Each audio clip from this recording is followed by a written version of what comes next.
Okay, let's get to work here.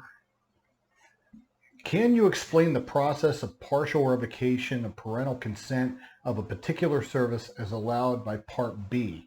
It is outlined in this document. I'm going to pull that up. Does each state have to have adopted this provision of the IDEA to utilize it?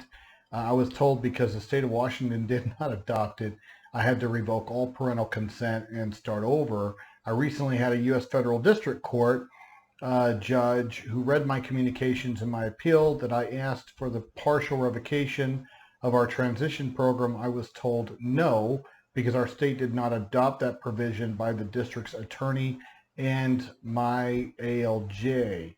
I think this may be a useful tool for some parents. Okay, well let's go over that. All right, so let's discuss that. Number one is the IDEA is first and foremost the law. Now, the states, because they receive federal funding, they have to do the minimum. They can't do less than what the federal regs require. Now, does that necessarily mean that all aspects of the IDEA are encased within your state regulations? Not necessarily. For example, the feds recognize dyslexia in language and verbiage within the IDEA on the federal level, but yet individual states, like Alabama, for example, don't reference dyslexia in the special education regulations. Now, there's some provisions that exist, but it exists within the buried within the response intervention, which is not special education. So it's sort of a program outside of special education. Now, does that mean that Alabama doesn't cover dyslexia? No, not at all. Doesn't mean that at all. It just means that it's considered a specific learning disability. All right. And children that are diagnosed with dyslexia have IEPs all the time. And what we're trying to fix, or what I think the feds are trying to fix, or that they have the intention to fix, but they haven't done that. In fact, I'd argue that the changes made within Every Student Succeeds Act back during the Obama administration actually convoluted the process of response intervention as it relates to dyslexia and covering dyslexia. But that's an entire seminar, guys, which I'm probably going to end up having to do because we really need to explain response intervention, dyslexia, and all of the things that intersect and create this convoluted process for some of our kids. But in your particular situation, you're talking about a partial revocation of services. And I don't really care if Washington thinks that they did adopt it or didn't adopt it, okay? Because it really doesn't matter. It's not a, it doesn't need to be in your regulations to have it be applicable. If let's break it down, okay? So it'd be easier for me to just have you look at it. So here's that Part B, and you provided this as an example, and I appreciate it. So revocation of consent for a particular service. So if a parent disagrees with a provision of a particular special education or related service, and the parent and the public agency agree that the child would be provided with a free and appropriate public education if the child did not receive that service, then the public agency should remove the service from the child's IEP. So let's talk about that part, okay? Because remember that it is the public school system that has the legal duty to provide your child with a free and appropriate public education, not you. They carry 100% of the duty, you do not. All right? So if the IEP team makes the determination that whatever service is not a critical service for your child to receive a FAPE, then at that point, just like that section says, the public agency should just get rid of it. All right? But remember, the school system has the responsibility to provide your child a FAPE. And there are instances to where, in order for the public agency or your school system to be in legal compliance, there may be things that a parent says, look, I don't want that service because it's impeding my child in these other areas. And I don't want my child to receive those services. In that situation, here's that second part. Okay. Now, where were we? Okay. Okay. If, however, the parent and the public agencies disagree about whether the child would be provided FAPE, if the child did not receive a particular special education or related service, the parent may use the due process procedures in Subpart E of the regulations to obtain a ruling that the service with which the parent disagrees is not appropriate for their child. All right. Now, what's Subpart E? Well, Subpart E is the dispute resolution process, mediation, due process, estate complaint, things of that nature. So if you disagree with a particular service, including related service, so special education services, related services, you disagree with that, and let's say the public agency says, hell no, your child requires that in order to receive a FAPE, then in that point, there is a disagreement. There's a lack of consensus on the team, and then you can use the due process mechanisms in order to challenge that. You may lose, okay?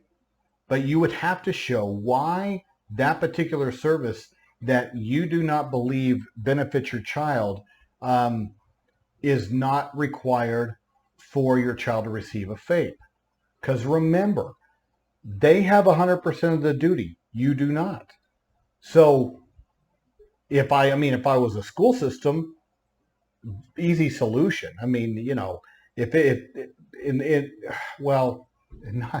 not particularly an easy solution. But what I'm saying is that sort of like right now, the schools are sort of acquiescing to parent choice with regards to this distant learning. Even though, let's say, your child is not a distant learner. That potentially exposes the public school system to due process challenges later unless they lock themselves up tight with regards to the development of an IEP that does provide a FAPE, and then put in place a prior written notice explaining that a FAPE is available in direct services in a school type setting, and the parent is opting for something different. If the parent is opting for something different, then at that point, if they have a prior written notice and there's an acknowledgement that a FAPE was made available, then I think that it would be difficult for a parent to then reverse themselves and say, I didn't know what you guys were suckering me into, and then try to file due process.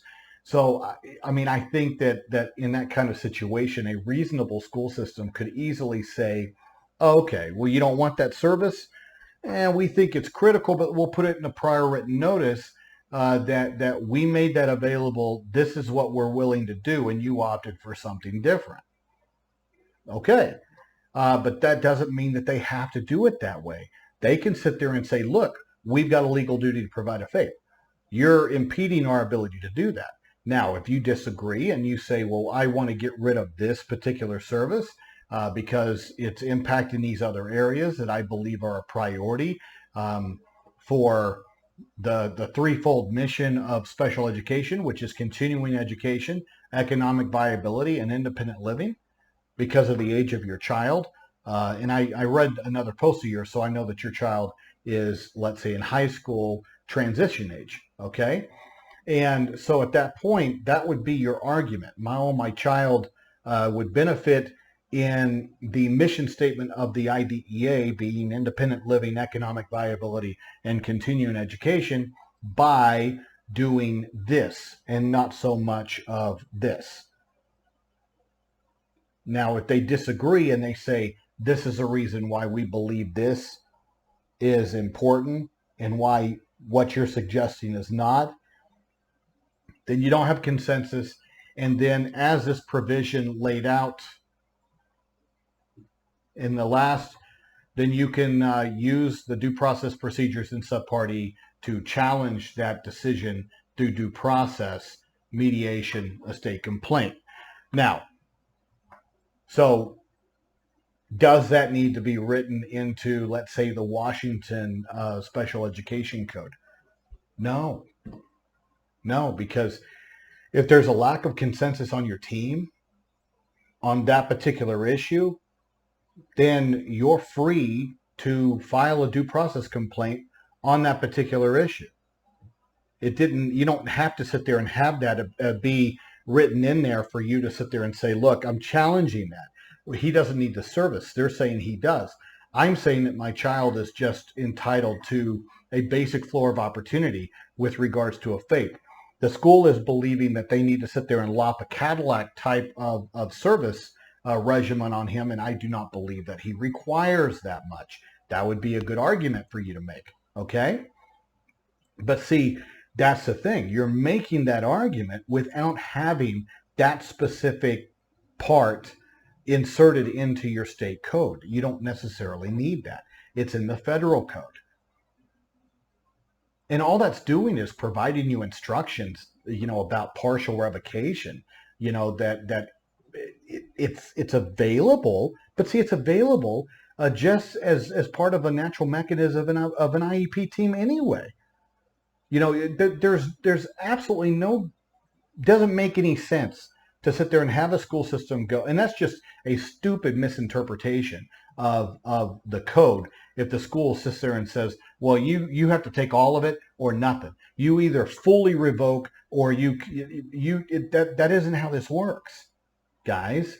As they're developing services within your child's IEP, I don't care what it is, then it impacts least restrictive environment, because the more services they lop on your child, the less that they're out of the general setting, the learning environment, meaning academics, which means that if they're not in that general setting, they're out of that, which means that impacts the percentages inside general education, which then impacts least restrictive environment. If they did not fully evaluate to know that these are priorities as opposed to this over here, then that triggered another violation, substantive violation. So you don't need, those things spelled out, because the very nature and spirit of the IDEA is there. That the school has a responsibility to provide a FAPE. They don't have a responsibility to over provide a FAPE. And with some of my clients, that's exactly my argument. For example, it's frequent that I have my Down syndrome clients to where the older they get, the school is trying to move them into more restrictive settings instead of keeping them tracked in general education with their peers. And so how do they, if they don't have any behaviors that impede their learning or the learning of others, then how do they get those Down syndrome kids out of their general education setting? They lop on more services. They just service them to death. That's it. And it's all done out of love. Oh, they need more reading and more math and more social skills training. Do they really? No, they don't.